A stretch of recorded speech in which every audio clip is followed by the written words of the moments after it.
Hello, dear all.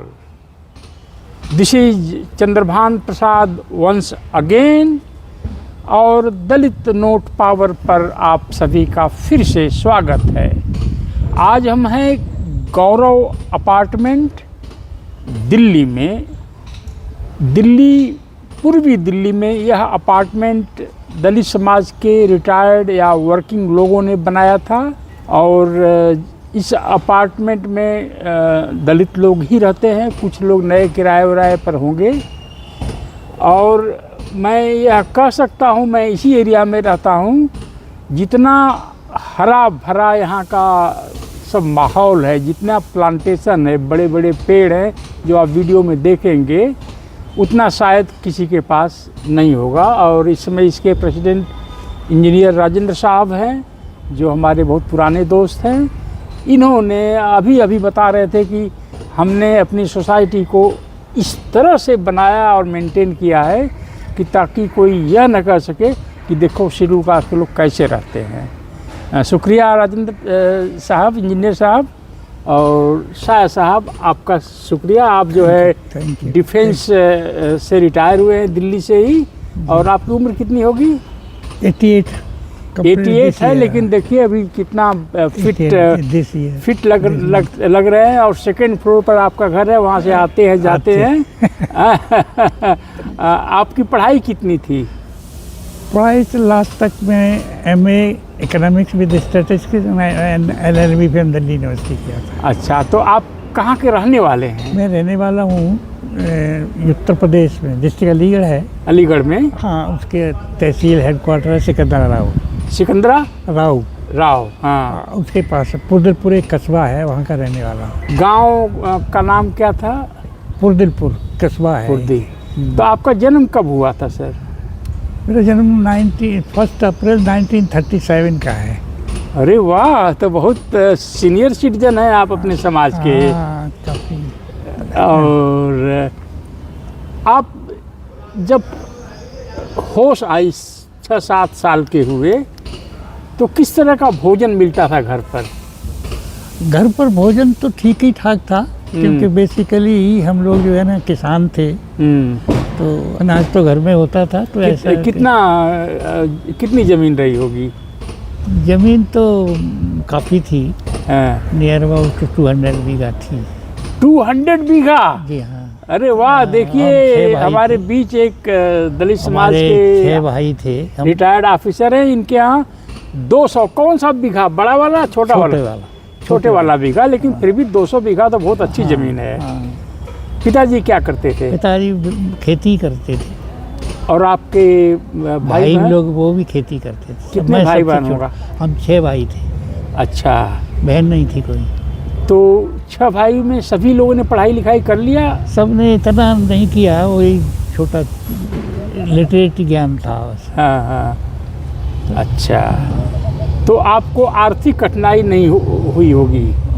Basically कोई आर्थिक कठिनाई नहीं थी उस समय। हाँ। लेकिन दिक्कत ये हुई कि मैं जब 7th क्लास में पढ़ता था। 7th क्लास में? हाँ। कितना दूर होगा गांव से स्कूल? हाँ, स्कूल तो कस्बे में ही था। अच्छा। हाँ। अच्छा, तो मेरे फादर की डेथ हो गई थी। ओहो। तो भाई मैं सबसे छोटा था भाई। हाँ। तो नेचुरली ये मेरे दिमाग में ही ये था कि मैं किसी का एहसान नहीं लूँगा। रहना चाहता था। हाँ। क्योंकि भाई नहीं तो भाभियाँ तो कहेंगी कि भाई हमें तुझे पढ़ाया था। हाँ। तो मैं किसी तरह 10वीं का इंतज़ार किया। हाँ। और 10वीं करने के बाद उस समय जब 11वीं में आया तो वहाँ बच्चे और भी, ये ऑर्डिनेंस में कुछ वैकेंसी होती थी। हाँ। तो सब अप्लाई कर रहे थे, तो मैंने भी अप्लाई कर दिया, चिट्ठी लिख दी। मेरे को उसी साल में अब कॉल आ गया है ऑर्डिनेंस दिल्ली कैंट से। 21 साल की बात होगी ये? 1956 की बात है। अच्छा, जुलाई तब मैं पैदा भी नहीं हुआ था। 1956 में। आप पैदा हो गए थे राजन साहब? नहीं।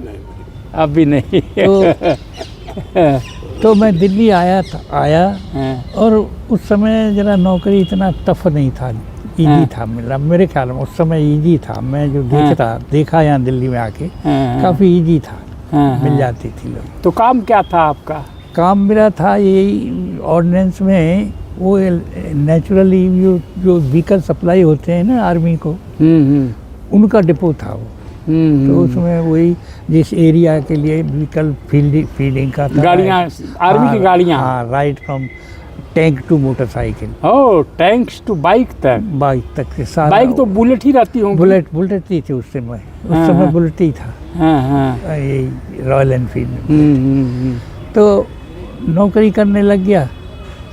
उसके बाद घर वालों ने कहा भी कि आ जाओ भाई पढ़ लो, और लेकिन मैंने कहा भाई ये पढ़ने के लिखने के बाद भी नौकरी करनी है, तो अभी नौकरी है तो करते रहेंगे, पढ़ाई लिखाई का जहाँ तक सवाल है। हाई स्कूल के बाद आपने ज्वाइन किया? हाँ, हाई स्कूल के बाद ज्वाइन किया। अच्छा, ये बताइए कि जब आप पढ़ रहे थे हाई स्कूल में और उसके नीचे, तो फीस कितनी लगती थी? फीस तो उन दिनों नॉर्मल थी, वही 10-5 रुपये थी। 10-5 रुपये महीने? महीने।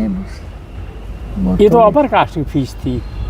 हम लोगों की तो वो थी, फ्री था ना वो तो। आप लोगों की माफ थी? शेड्यूल कास्ट का फ्री था, बाकी लोगों को लगता था? बाकी लोगों को फीस लगता था।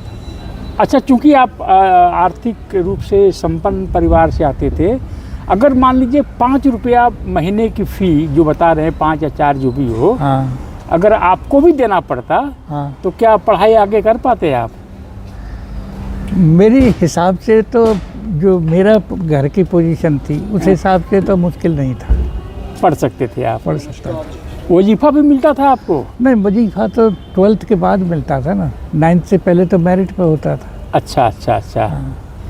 फिर आप आ गए दिल्ली। हाँ, तो घर के लोग बोले कि आके और पढ़ लो। हाँ, तो मैं फिर गया नहीं लौट के। हाँ। फिर मैंने यहाँ मतलब है इंटरमीडिएट प्राइवेट किया, यूपी बोर्ड इलाहाबाद से, हाथरस सेंटर से मैंने किया था। और उसके बाद मेरे को इतने नंबर मिल गए थे 12वीं में कि मेरा कैंप कॉलेज, यहाँ प्राइवेट अलाउड नहीं था उन दिनों, सिर्फ लेडीज और टीचर्स को अलाउड था, बाकी को प्राइवेट अलाउड नहीं था। तो उनको या तो अटेंडेंस पूरी करनी पड़ती थी कहीं एडमिशन के साथ, या फिर वो एक वो था जिसको वाया भटंडा कहते थे उन दिनों, वो प्रभाकर करना होता था हिंदी में।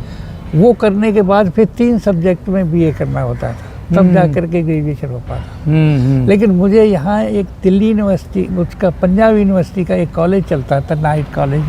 दिल्ली का कोई नाइट कॉलेज नहीं था। तो वो उसमें कैंप कॉलेज, उसमें सारे वही जो एम्प्लॉयज़ होते थे वही एडमिशन लेते थे। अच्छा। और वो चलता था ये मंदिर मार्ग पे जो MB हायर सेकेंडरी स्कूल है ना, इसमें क्लासें होती थी शाम को 5 बजे के बाद। तो 5 बजे अमूमन दफ्तरों से छुट्टी हो जाती थी, 6 बजे तक वहाँ लोग आ जाते थे। वहाँ से मैं ग्रेजुएशन किया था पंजाब यूनिवर्सिटी से। मतलब कि जॉब करते करते हाँ, आपने पंजाब यूनिवर्सिटी से इंटरमीडिएट तो प्राइवेट किया था। हाँ, यूपी बोर्ड से। हाँ, बीए पंजाब यूनिवर्सिटी का ये जो कैंप। शादी कब हुई? शादी 61 में हुई थी। तब आप बीए कर चुके थे? बीए कर चुका था। शादी कहाँ हुई?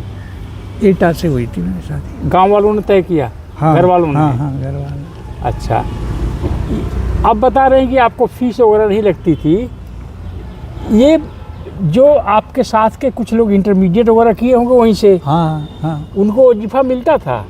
इंटरमीडिएट में फर्स्ट ईयर के बाद मिलता था सबको मिलता था। हाँ, सेंटर का था वो। शेड्यूल कास्ट के सारे लोग मिलता था सबको, वो सेंट्रल का था। अच्छा, ये बताइए सर कि आप जब गांव में थे, आप हाई स्कूल के बाद ही शहर चले आए, तो क्या दलित होने की वजह से कभी कोई कटाक्ष या कोई कमेंट या कोई कष्ट हुआ है था आपको? नहीं, उन दिनों तो देखिए सब इंडिपेंडेंस को कोई ज़्यादा दिन नहीं हुए थे। हमने जब पढ़ना शुरू किया था तब तो ब्रिटिश रूल ही था। 42-43 में मैंने पढ़ना शुरू किया तो पढ़ना, लेकिन उस समय तक ये हो गया था कि जो ब्रिटिश गवर्नमेंट थी उन्होंने ये कर रखा था कि जो स्कूल प्राइमरी स्कूल में, जिस स्कूलों में शेड्यूल कास्ट का कोई कैंडिडेट स्टूडेंट नहीं होगा, वो स्कूल ही ख़त्म कर दिया जाएगा। अरे वाह अंग्रेज तो बड़े बढ़िया आदमी थे। बढ़िया, बहुत बढ़िया काम था। मतलब कि जिस सरकारी स्कूल में हाँ, दलित बच्चे नहीं होगा उस स्कूल को बंद कर देगा। तो वो टीचर्स जो टीचर्स थे उनको अपनी नौकरी की परवाह थी। अच्छा इसलिए वो गांव, आसपास के जो गांव थे उनमें वो तलाशते थे। तो मुझे भी वहाँ एक हमारे मुंशी जी कहते थे उस समय, पंडित जी कहते थे, बाकी को मुंशी जी कहते थे। तो मुंशी जी, वो क्या नाम है, उनका नाम था मुलायम सिंह करके। वो हमको लाए थे घर से। वो भी मतलब उस समय तो वो अपनी नौकरी बचाने के लिए लाए थे एक्चुअली। अच्छा, अगर मान लीजिए आज ऐसा नियम हो जाए, हाँ, अंग्रेज लोग आ जाएं वहाँ पर वापस, कि जितने डीपीएस वगैरह हैं सब में अगर शेड्यूल कास्ट के बच्चे नहीं होंगे तो आपकी मान्यता खत्म कर दी जाएगी। हाँ। तो अच्छा होता ना, बहुत अच्छा होता। नहीं तो मैं बता रहा हूँ, मैं स्कूल में शायद नहीं आ पाता। हाँ। जैसे मेरे और भाई नहीं आ पाए, मैं भी नहीं आ पाता। अच्छा, तो मास्टर लोग अपनी नौकरी बचाने के लिए, हाँ, वो देहात से शेड्यूल कास्ट को ढूंढते थे, ढूंढ के लाते थे। यानी शेड्यूल कास्ट के लोग डिमांड में आ गए थे।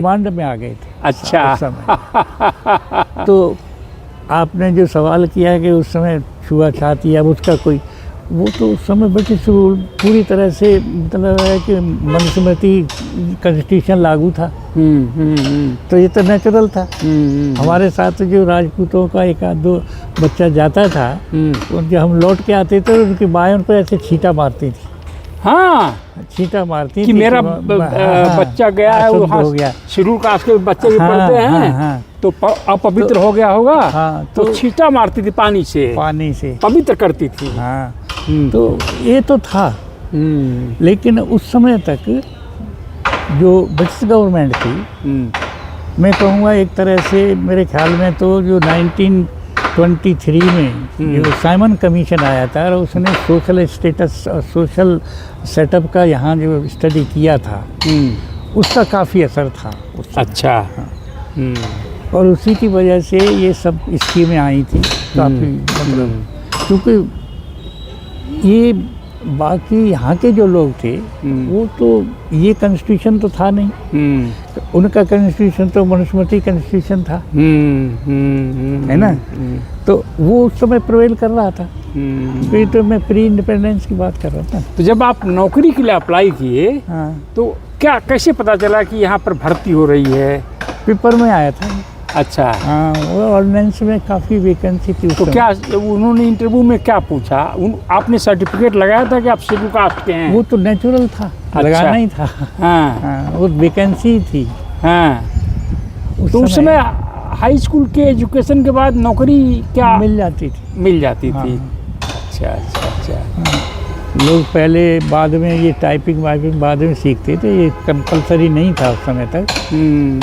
लोग भर्ती बाद में कर लेते थे। अच्छा, आपने जब शादी की तो आपके पास तो पैसे थे, तो किस सवारी से गए थे दुल्हन के घर? हम तो बस से गए थे, कार में नहीं गए थे? ना, कहाँ। अब जब विदा करके लाए तो? एक्चुअली विदा करके लाए तब भी बस से ही आना जाना होता था उस समय। हाँ, वहाँ से। अच्छा, ये बताइए कि बाबूजी का नाम तो सुना ही होगा, बाबू जगजीवन राम। कैसा रहा उनका उस जमाने में? उनकी कैसी धौंस थी? दलित लोग कैसे उनको देखते थे?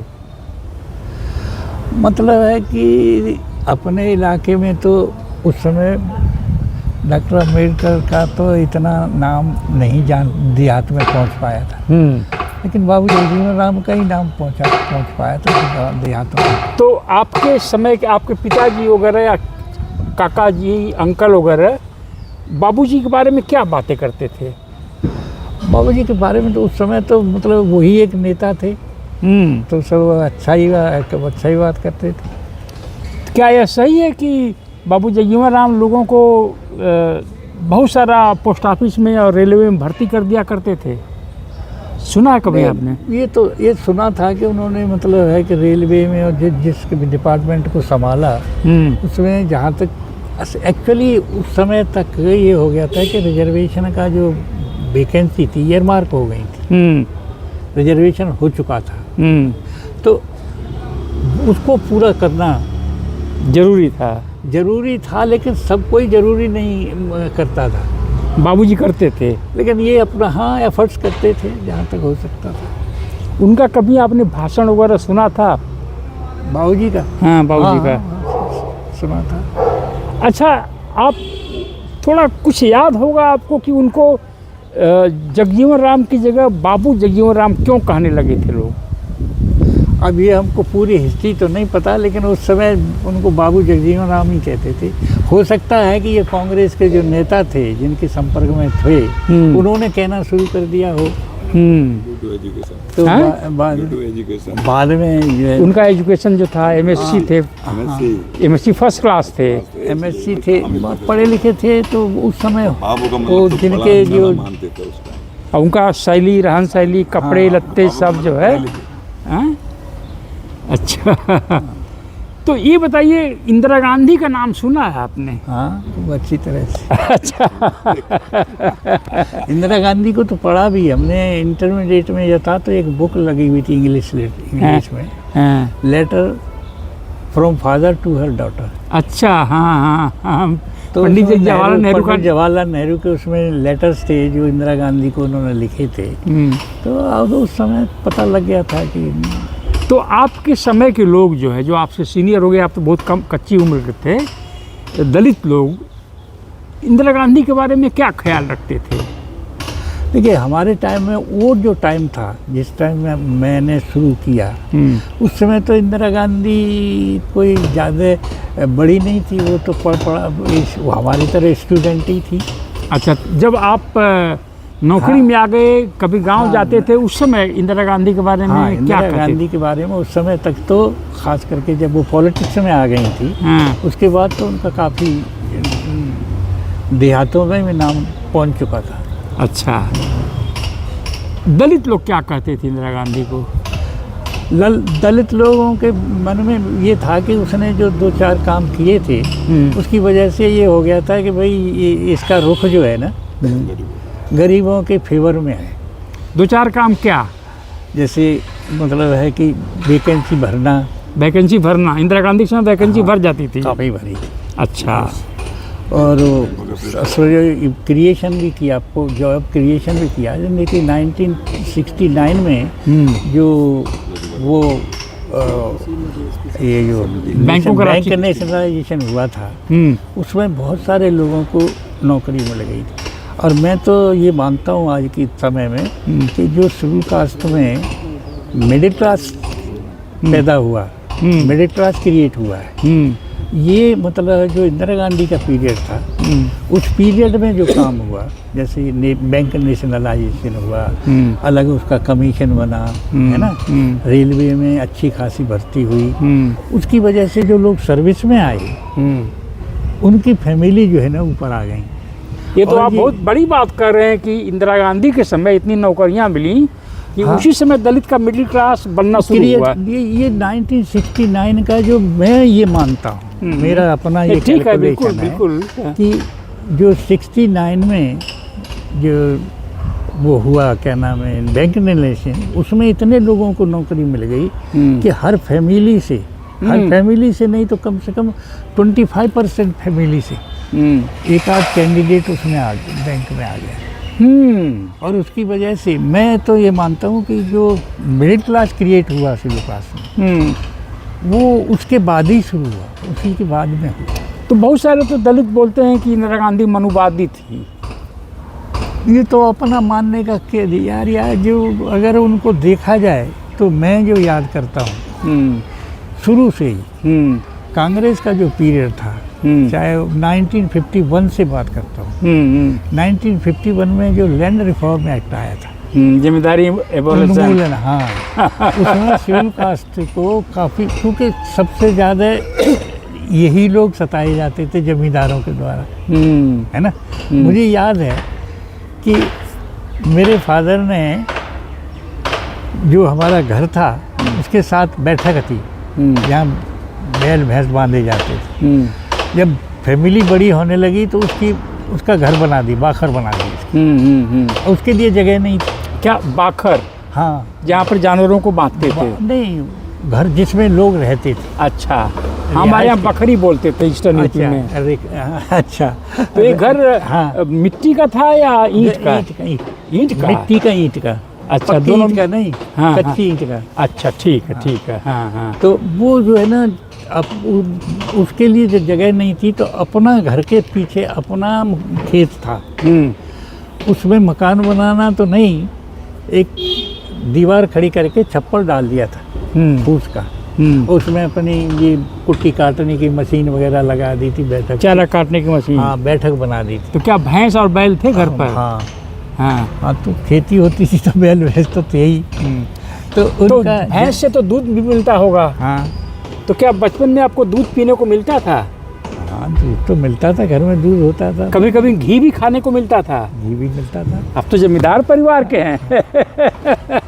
नहीं, अच्छा खासा घी भी होता था, दूध भी होता था। हाँ, तो आपने इंदिरा गांधी के 4 काम गिनाए थे। एक तो हो गया नौकरी काफ़ी दिया, जिससे मिडिल क्लास क्रिएट हुआ आपके अनुसार। हाँ हाँ, मेरे अनुसार। दूसरा काम क्या था इंदिरा गांधी का? इंदिरा गांधी के देखिए, अगर देखा जाए तो देश की शान में भी उसने बहुत बोल्ड स्टेप लिए थे। अच्छा। 1971 का जो वार था, उस समय मैं डिफेंस में था। अच्छा, और बाबूजी डिफेंस मिनिस्टर थे। हाँ। तो 71 में एक्चुअली 62 में जो वार हुआ था उसके साथ, चाइना के साथ, उस समय हमारे डिफेंस के पास कोई साजो सामान था नहीं। एक्चुअली तो उनके पास जैसे ये बॉर्डर एरिया था, वहाँ पे स्नो क्लोथिंग की ज़रूरत होनी चाहिए, होती थी। हाँ। स्नो क्लोथिंग तो चला ही गया, इनके पास विंटर क्लोथिंग भी नहीं था। चलिए, वो तो अलग विषय हो गया। इंदिरा गांधी के बारे में बताइए। जो बाबूजी डिफेंस सेक्रेटरी थे, डिफेंस मिनिस्टर थे, कुछ लोग गए थे, बोलते हैं कि मोर्चे पर भी चले जाते थे ये। हाँ, उस समय देखिए, उस समय के जो नेता थे ना, हाँ, आज के जैसे नेता नहीं थे। हाँ, जो मतलब है कि एयर कंडीशन से बाहर निकलते ही नहीं, ज़्यादा करते हैं, जो एयर कंडीशन से बाहर निकलते ही नहीं। तो उस लड़ाई के बाद बाबूजी का नाम और बढ़ गया। बाबूजी का नाम तो देखिए, ये तो देश का, मैं तो कहूँगा कि देश का ये दुर्भाग्य है कि जो आदमी एक्चुअल होता है ना, वो पीछे पड़ जाता है। देखिए 1950 जब बाबूजी डिफेंस मिनिस्टर थे, है ना, तो बार जीतने पर नाम हुआ प्राइम मिनिस्टर का। जब डिबेकल हुआ 62 में, तो मतलब नाम हुआ डिफेंस मिनिस्टर का, जो वो था ना मद्रासी, क्या नाम था, मेनन, कृष्णा मेनन। हाँ, तो क्रेडिट जाती है को सारा दोष जो है कृष्णा मेनन पे गया। नेहरू बच गए। 71 में जब वार हुआ तो बाबूजी एक तरफ हो गए, इंदिरा गांधी जी का नाम हो गया। ये तो इस देश में चलता है मेरे ख्याल तो में। हमारी शाह साहब से बात जारी रहेगी, पर इस एपिसोड में जो सबसे नई बात मैं समझता हूँ, हर दलित जो दलित माँ के पेट से पैदा हुआ है, उसको इतिहास की यह बात मालूम होनी चाहिए कि अंग्रेज़ों ने अपने स्कूलों में ऐसा नियम बनाया था कि अगर स्कूल में शेड्यूल कास्ट के बच्चे नहीं होंगे तो आपकी मान्यता समाप्त कर दी जाएगी। स्कूल ही नहीं रहेगा वो। स्कूल ही नहीं रहेगा। और मास्टर आकर के रिक्वेस्ट करते थे कि चलो हमारे यहाँ पर एडमिशन ले लो, नहीं तो हमारी मतलब नौकरी का सवाल है। हाँ, दूसरी ये बात कि सारे बच्चों को स्कॉलरशिप मिलती थी हाई स्कूल के बाद, हाई स्कूल के बाद शेड्यूल कास्ट के लोगों को।